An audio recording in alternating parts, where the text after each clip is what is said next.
So yun mga lods, magandang hapon. Pupunta natin yung motor ni Bayaw dahil na-aksidente din siya. At ang salarin ay ang mahiwagang aso. Oh shit, not good. Punta natin yung kanyang motor. So si Bayaw ay nakauwi na. So hinatid siya kanina ng mga barangay guys. Hindi ko sure yung lugar at barangay kung saan siya na aksidente kanina. So buti naman galos lang. So katod sa atin, aso din lang ang dumali. So yun, punta tayo ng barangay ng Kalibuyo mga lods. So barangay tanod pala ng Kalibuyo ang nag-rescue kay kuya at hinatid sa bahay. So sa barangay hall natin titingnan yung motor ni kuya ni Bayaw. Nay, wala na pong tao dito sa barangay hall. Dinala po kaya ditong sirang motor? Sa outpost po. Thank you po.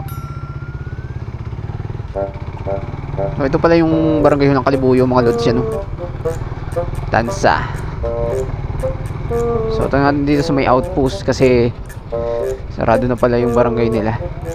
Kakaalis lang daw. Saan naman nilalagay?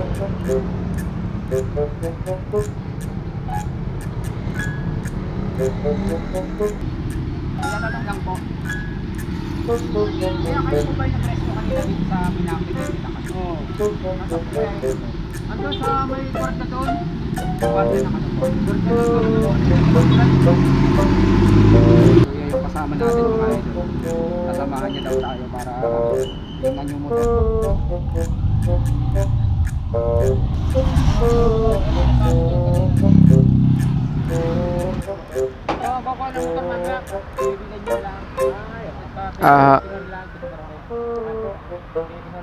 Sige.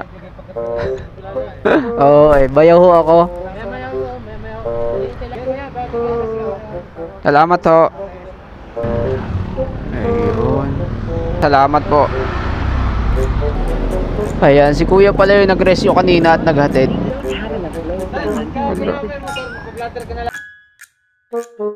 Sige po, okay lang po. Okay po. Thank you po. So yun, nandito yung motor ni kuya guys. Dito sa may gate na kulay ano, blue. Ayan, bago magtulay at saka Doctor Hospital. Tansa Doctor Hospital. Ayan, dito sa may nagsarang station. Ando na sa ano? Kaskaso.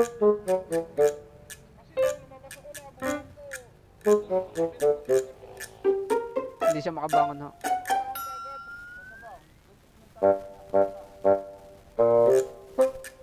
Firma po, tsaka number.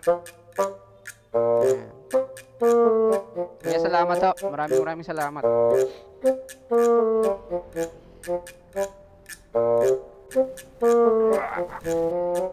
Si ate. So yun lang for today's video mga lods. Ingat-ingat lagi tayo sa daan, lalo na sa aso kasi hindi natin alam. Wala din mga utak yung mga yan mga lods. So yun lang. Keep safe, ride safe, peace yo.